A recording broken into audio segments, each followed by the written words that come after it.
Hi dear students, मैं पवन Tiwari Chandra institute के YouTube channel पर आप सभी का हार्दिक स्वागत करते हैं। तो यहाँ साधारण ब्याज टॉपिक आप पढ़ रहे हैं, जिसका मैं लास्ट लेक्चर छठा लेकर आपके सामने आया हुआ हूँ। मैंने आपको पिछले वीडियो में बता दिया था कि एक अंतिम हेडिंग बचा है इंस्टॉलमेंट बेस्ड क्वेश्चन, किस्त पर प्रश्न। ध्यान देना, हेडिंग था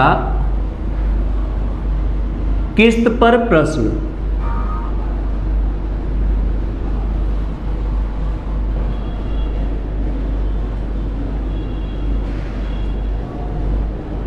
इंस्टॉलमेंट बेस्ड क्वेश्चन। पहले इसकी एक छोटी सी थ्योरी समझ लेते हैं। दरअसल थ्योरी इसलिए बता देंगे क्योंकि कभी कभी लास्ट में प्रश्न में लास्ट में कुछ रुपए का घालमेल हो जाता है, तो आप समझते हैं रुपया गया कहाँ से। तो उस कॉन्सेप्ट को समझने के लिए चलिए एक छोटी सी पहले भूमिका बना लें। अच्छा, बात समझिएगा। जैसे एक व्यक्ति ने बैंक से 5,000 रुपये का लोन लिया, बात समझिएगा। बैंक से व्यक्ति ने कितना लोन लिया? 5,000। बैंक, देखिए, व्यक्ति ने कंडीशन ये रखा कि मैं यह लोन 3 साल में पूरा कर दूंगा बराबर वार्षिक किस्त में। मतलब व्यक्ति ने क्या कहा कि 3 साल में 3 बराबर वार्षिक इंस्टॉलमेंट बना दीजिए, मैं किस्तों में ये पैसा आपका पूरा कर दूंगा। तो देखिए, बैंक वाले क्या करते हैं, थोड़ा प्रोसीजर समझिए। बैंक वाले पहले अपना 3 साल का ब्याज जोड़ लेंगे। बैंक वाले पहले क्या करेंगे, 5,000 रुपये पास किए लोन के रूप में, अब अपना 3 साल का ब्याज पहले जोड़ लेंगे। तो 3 साल का ब्याज जोड़ लिए, चलिए मान लिया ये हो गया 6,000 रुपये ब्याज जोड़ने के बाद, मतलब ये मिश्र धन हो गया। क्योंकि 5,000 रुपये तो बैंक वाले ने कर्ज दिया था और अपना 3 साल का ब्याज जोड़ लिए, और जोड़ने के बाद ये मान लिया जो भी था ये 6,000 हो गया। अब आप इस पर विचार करिए, क्या 2-2 हज़ार की 3 किस्त बनाएगा? थोड़ा विचार करके बताइए, क्या 2-2 हज़ार का 3 किस्त उचित होगा? तो बिल्कुल नहीं। अच्छा, देखने के नजरिए से तो यही लग रहा है कि 5,000 बैंक वाले ने लोन पास किया और 3 साल में जोड़कर ब्याज अपना 6,000 कर लिया। अब 6,000 को यदि 2-2 हज़ार का किस्त बना दे, 3 सालाना किस्त बना दे, तो उसमें दिक्कत क्या होगी, पहले बात समझिएगा। दिक्कत ये होगी कि बैंक वाले डबल ब्याज कमाएंगे आपसे, मतलब बैंक वाले दोहरा मुनाफा कमाएंगे। कैसे? एक बार तो उसने अपना ब्याज जोड़ ही लिया शुरू में ही। देखिए, बैंक वाले ने क्या किया है, एक बार अपना ब्याज शुरू में ही जोड़ लिए, और यदि अब 2-2 हज़ार की किस्त बनाते हैं तो कंडीशन पर विचार करिए। चलिए, पहला साल कंप्लीट हुआ, पहला साल फिनिश हुआ, और व्यक्ति ने जाकर 2,000 रुपये की अपनी पहली इंस्टॉलमेंट बैंक में जमा कर दी। बात समझिएगा, 1 साल कंप्लीट हुआ और 1 साल के समाप्ति पर 2,000 रुपये व्यक्ति ने अपनी पहली इंस्टॉलमेंट जाके पूरा कर दी। कब जमा की? 1 साल के समाप्ति पर। साल समाप्त हुआ और साल के एंड में पहली इंस्टॉलमेंट 2,000 जमा कर दी। अब बैंक वाले तो 2,000 अपने पास रखेंगे नहीं, बैंक वाले वही 2,000 रुपये क्या करेंगे, किसी थर्ड पर्सन को दे देंगे। अब जब किसी थर्ड पर्सन को दे देंगे तो अभी 2 साल बचा है कि नहीं, क्योंकि 3 साल का किस्त था, 1 साल तो कंप्लीट हो गया। 1 साल के समाप्ति पर जब 2,000 रुपये दे देगा तो अभी ड्यूरेशन में 2 साल बचा है, तो बैंक वाले वही 2,000 रुपये उठा के किसी थर्ड पर्सन को दे देंगे। तो थर्ड पर्सन से 2,000 पर 2 साल कुछ ब्याज कमाएंगे कि नहीं, बताइए। साल के अंत में 1 साल कंप्लीट हुआ, साल समाप्त हुआ, व्यक्ति ने 2,000 की पहली इंस्टॉलमेंट उठा के बैंक में जमा कर दी। अब बैंक वाले क्या करेंगे, वही 2,000 रुपये उठा के किसी अन्य पर्सन को दे देंगे, तो अन्य पर्सन से भी 2 साल ब्याज कमाएंगे कि नहीं, बेशक। चलिए, अब इसी तरीके से दूसरा साल पूरा हुआ, अब व्यक्ति ने दूसरी इंस्टॉलमेंट ले जाके 2,000 की फिर से बैंक में जमा कर दी। तो अब बैंक वाले क्या करेंगे, वो 2,000 रुपये क्या करेंगे, किसी अन्य पर्सन को दे देंगे। तो अभी उस अन्य पर्सन से भी 1 साल कमाएंगे कि नहीं, बिल्कुल, क्योंकि अभी 1 साल बचा है। तो 2,000 रुपये तो अपने पास रखेंगे नहीं, 1 साल के लिए किसी और को दे देंगे, तो उस पर भी कुछ कमा लेंगे बैंक वाले। अब तीसरा साल फिनिश हुआ और व्यक्ति ने जाके 2,000 की अपनी थर्ड इंस्टॉलमेंट जमा कर दी। हालांकि अब इस पर नहीं कमा पाएगा, 0 वर्ष। क्योंकि 3 साल का लोन था ही, अब 3 साल पूरे हो गए तो बैंक वाले चाहे सब रखे चाहे सब उठा के दे दें। अब देखिए बैंक वाले डबल ब्याज कमाए कि नहीं, एक बार तो अपना ब्याज यही कमा लिए और उसके बाद जब 2000 आपका पहला इंस्टॉलमेंट आपने दिया तो वो किसी और को देकर 2 साल उस पर भी कमा लिए, 1 साल यहाँ भी कमा लिए। मतलब ऐसी स्थिति में लेनदार को, जो ऋण लेता है, उसको घाटा लगता है। तो बैंक वाले क्या करते हैं, थोड़ा समझिएगा। पहले एक स्थिति पर ये विचार करिए, हमने मान लिया बैंक ने अपना ब्याज 6000 जोड़ लिया। अब ये 2-2 हज़ार की जो 3 किस्त बनाया था, यदि व्यक्ति पहले साल के अंत में 2000 रुपये नहीं देता बल्कि वही 2000 अपने पास रखता और वो 2000 रुपये किसी अन्य को दे देता, तो जो ब्याज 2 साल बैंक वाला कमाया वो कौन कमाता, व्यक्ति कमाता।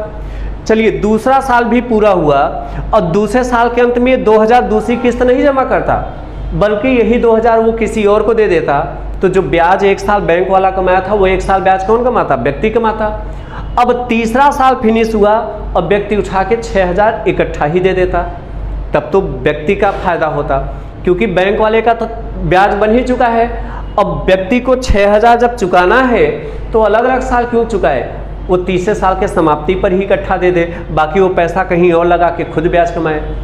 तो बैंक वाले क्या करते हैं, इधर जो 2 साल और इधर 1 साल जो अतिरिक्त ब्याज कमा लेते हैं वही ब्याज इन किस्तों में रिड्यूस कर देते हैं, घटा देते हैं। बात समझिए, जैसे यहाँ 2 साल और यहाँ 1 साल में मान लिया 300 रुपये बैंक ने अतिरिक्त ब्याज कमा लिया, तो 300 रुपये को 3 पार्ट में तोड़ देंगे, 3 किस्त में, तो 100 रुपये ये आपका ब्याज बना।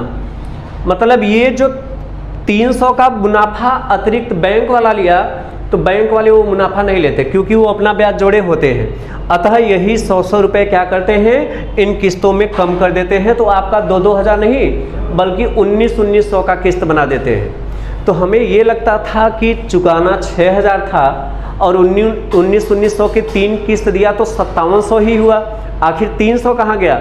दरअसल वो 3 साल जो 300 अतिरिक्त ब्याज जो बैंक वाला कमा लिया था वही ब्याज उन किस्तों में क्या करते हैं, रिड्यूस करते हैं। सवाल ये है कि रिड्यूसिंग सिस्टम से आप कैसे हल करेंगे, तो बैंक वाले रिड्यूसिंग सिस्टम नहीं अपनाते बल्कि क्या करते हैं कि इधर 2 साल का मिश्र धन, इधर 1 साल का मिश्र धन और इधर 0 वर्ष का मिश्र धन, तीनों मिश्र धन जोड़कर इस 6000 वाले मिश्र धन के बराबर कर देते हैं। मतलब आप हल कैसे करेंगे, मैं एक प्रश्न के माध्यम से समझा रहा हूं, आपको सामान्य लगेगा।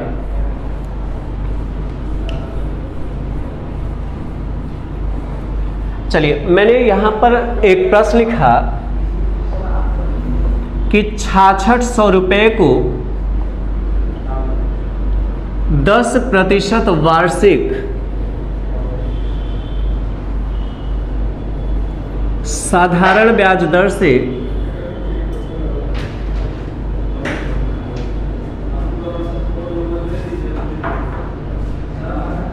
तीन बराबर वार्षिक किस्तों में चुकाया जाना है। 3 बराबर वार्षिक किस्तों में चुकाया जाना है, तो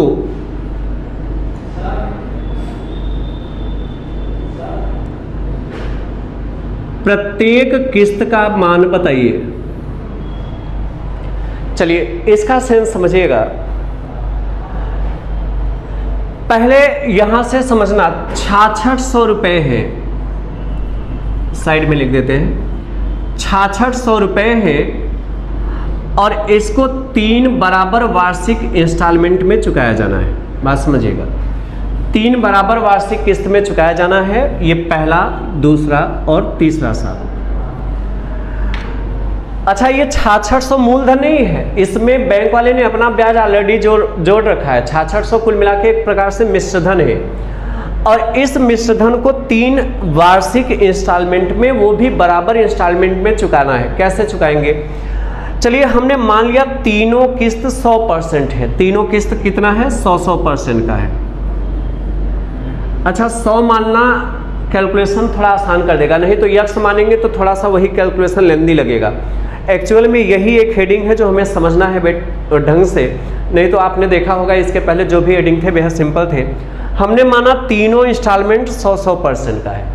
अच्छा बात समझिएगा, एक साल पूरा हुआ मतलब एक साल समाप्त हो गया कंप्लीट, और एक साल के समाप्ति पर मान लिया व्यक्ति जो है बैंक में जाके अपनी पहली किस्त 100 रुपये जमा कर दी। बात समझिएगा, एक साल पूरा हुआ और बैंक वाले ने एक साल पूरा हुआ, व्यक्ति ने 100 रुपये अपनी पहली इंस्टॉलमेंट ले जाके बैंक में जमा कर दी। तो बैंक वाले वो 100 रुपये तो अपने पास रखेंगे नहीं, वो 100 रुपये किसी थर्ड पर्सन को दे देंगे। तो अब अगले पर्सन से बैंक वाले 100 रुपये पर अतिरिक्त कमा लेंगे कि नहीं। जैसे ही पहली किस्त साल के अंत में व्यक्ति ने 100 रुपये जमा कर दी, तो बैंक वाले वही 100 रुपये किसी अन्य पर्सन को दे देंगे। तो बैंक वाले 100 रुपये पर भी अतिरिक्त प्लस ब्याज कमा लेंगे कि नहीं। तो आप कहेंगे बिल्कुल कमा लेंगे। मैं पूछूं कितने साल, तो आप कहेंगे 2 साल और कमा लेंगे। मैं पूछूं किस दर से, तो आप बोलेंगे 10%। ध्यान देना, 100 रुपये तो मूलधन, ये तो साल के अंत में व्यक्ति ने दिया, अब वही 100 रुपये बैंक वाले ने किसी अन्य को दे दिया, तो 100 रुपये पर प्लस अतिरिक्त ब्याज कमा लेंगे। कितने साल तक? 2 साल तक, क्योंकि अब 2 ही साल बचा है, 1 साल तो पूरा हो गया। तो 2 साल तक बैंक वाले और कमा लेंगे 10% की दर से। तो बताइए 20 रुपये तो बैंक वाले ने ब्याज कमा लिया, कितने पर? 100 रुपये पर। तो यह मिश्रधन कितना हो गया? 120%। मैं परसेंट मान के हल कर रहा हूँ। चलिए अब ध्यान देना, दूसरा साल समाप्त हुआ, दूसरा शुरू नहीं हुआ, दूसरा समाप्त हुआ, और बैंक में जाकर व्यक्ति ने दूसरी इंस्टॉलमेंट 100 रुपये अपनी जमा कर दी। तो बैंक वाले वही 100 रुपये किसी अन्य पर्सन को दे देंगे, तो इस पर भी और ब्याज कमाएंगे कि नहीं? तो बेशक कमाएंगे। कितने साल और कमाएंगे? अब 1 साल बचा ही है, क्योंकि दूसरे साल के अंत में 100 रुपये दिया, तो 1 साल और बैंक वाले कमाएंगे 10% की दर से। दर दिया है 10%, मतलब 100 रुपये पर अभी 10 रुपये ब्याज भी बैंक वाले कमा लेंगे। मतलब ये मिश्रधन हो गया 110%। अब तीसरा साल पूरा हुआ और व्यक्ति ने जाके अपनी तीसरी इंस्टॉलमेंट 100 रुपये की जमा कर दी। हालांकि अब 3 साल का ही लोन था और 3 साल पूरे हो गए, तो अब तो इस पर कमा नहीं पाएगा, कुल मिला के ये 100 ही रहेगा। अब बताइए, अब तीनों मिश्रधन हो गया 330%। कितने हो गए? मतलब 100% पर 20 ब्याज बन गया तो 120% मिश्रधन यहाँ हो गया। 100% पर 10 ब्याज बन गया तो 110% ये हुआ। हालांकि इस पर ब्याज नहीं बनेगा, ये टोटल 100% ही रहेगा। अब ये जोड़ेंगे तो 330% हो गया, और ये 330% क्या है? मिश्रधन। तो यही 330% मिश्रधन 6600 के बराबर होगा। बात समझिएगा, ये 330% मिश्रधन किसके बराबर होगा? 6600 रुपये के। तो 1% बराबर कितना होगा? तो 1% बराबर होगा 6600/330, मीन्स आएगा 20 रुपये। तो 1% बराबर हो गया 20 रुपये।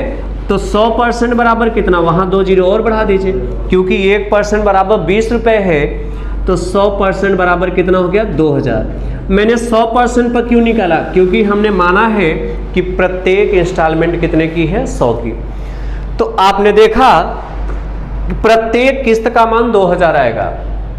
अब आप सोच रहे होंगे कि 2-2000 का 3 किस्त दिया जाए तो होगा 6000 रुपये, जबकि चुकाना 6600 था। आखिर वो 600 गया कहाँ? तो 600 दरअसल बैंक वाले अतिरिक्त ब्याज कमा लिए। कहाँ? इधर 2 साल और इधर 1 साल, मतलब 3 साल में बैंक वाले 600 अतिरिक्त कमा लिए थे, वही 600 आपका रिड्यूस हो गया 200 करके। तो मतलब हर किस्त आपका कितना बनेगा? 2000 का। अच्छा मान लिया यही 4 किस्त में देना होता, 4 बराबर वार्षिक किस्त में, तो यहाँ हम 3 साल लगते, यहाँ 2 साल, फिर 1 साल, फिर 0। जैसे मैं एक प्रश्न आपके लिए और दे रहा हूँ। अब ये सब तीर वगैरह लगाने की आवश्यकता नहीं है, स्क्रीनशॉट आपने ले ही लिया होगा। इरेज कर रहे हैं, एक सवाल और देखिएगा।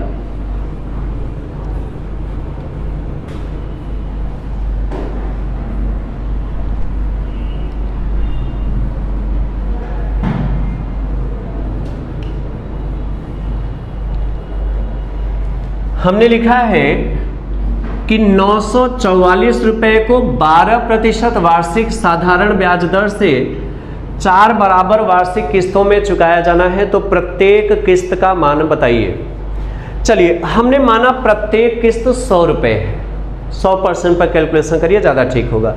प्रत्येक किस्त कितने की है? 100% की।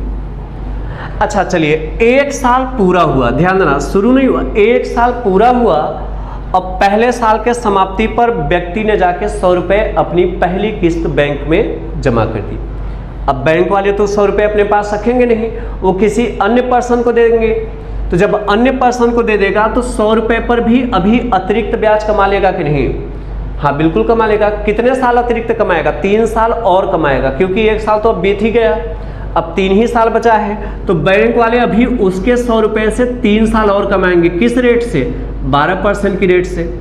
मतलब 100 रुपये पर 36 रुपये ब्याज कमा लिए, तो ये कितना हो गया? 136%। चलिए, अब दूसरा साल पूरा हुआ और व्यक्ति ने जाके 100 रुपये की अपनी दूसरी किस्त बैंक में जमा कर दी। तो बैंक वाले तो 100 रुपये अपने पास रखेंगे नहीं, वो कहीं अन्य पर्सन को दे देंगे। तो उस 100 रुपये पर भी अभी अतिरिक्त कमाएंगे। कितने साल? 2 साल, क्योंकि 2 साल तो बीत चुका। दूसरे साल के अंत में 100 रुपये दिया है, तो अब 2 ही साल बचा है, क्योंकि 4 किस्त में देना है। तो बैंक वाले अभी 2 साल और कमाएंगे। किस रेट से? वही 12% की रेट से, मतलब 24 रुपये और ब्याज कमा लेंगे। तो 100 रुपये प्लस 24 रुपये कितना हो गया? 124 हो गया। अब तीसरा साल समाप्त हुआ, बैंक में जाके व्यक्ति ने अपनी तीसरी इंस्टॉलमेंट 100 रुपये की जमा कर दी। तो अब बैंक वाले वो 100 रुपये रखेंगे नहीं, किसी अन्य को देंगे। तो 3 साल तो पूरा हो गया, अभी 1 साल ड्यूरेशन में बचा है, तो 1 साल और कमाएंगे उसी ब्याज दर से 12% से। तो 100 रुपये पर 12 रुपये ब्याज भी कमा लिए, तो 112% हो गया। अब चौथा साल फिनिश हुआ और व्यक्ति ने जाके 100 रुपये की चौथी किस्त जमा कर दी। हालांकि अब नहीं कमा पाएगा, क्योंकि अब 4 साल का ही लोन पास था और 4 साल पूरे हो गए, तो अब चौथे साल के बाद तो अब कमाएगा नहीं। मीन्स ये 100 ही रुपये रहा। अब ये टोटल मिश्रधन काउंट करें तो ये हो जाएगा 472%। मैं 100% पर लगा रहा हूँ। कितना? ये मिश्रधन 472% हो गया। और यही 472% का मिश्रधन, 472% का मिश्रधन किसके बराबर है? 944 रुपये के, 944 के। तो 1% बराबर कितना? 944 बटे 472, ये कितना आ गया? 1% बराबर 2 रुपये। 944 बटे 472, 472 का दोगुना 944 हो जाएगा, तो 1% बराबर 2 रुपये। इसलिए 100% बराबर, क्योंकि 100% पर ही मैंने किस्त माना है, तो 1% बराबर 2 रुपये, तो 100% बराबर 200 रुपये। मतलब हर किस्त 200 का बनेगा। मतलब 4 साल में कितना हो जाएगा? 2 चौके 800। चुकाना कितना था? 944। तो 144 रुपये अतिरिक्त बैंक वाले कमा लिए थे, जो कि आपका रिड्यूस हो जाएगा। तो इस तरीके से किस्त का थोड़ा सा ये प्रोसेस समझना है।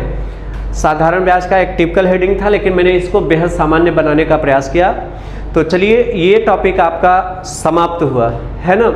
अब नेक्स्ट टॉपिक के साथ मैं आपसे नेक्स्ट लेक्चर में फिर से मिलता हूँ। आज के लिए बस इतना ही। बहुत बहुत धन्यवाद।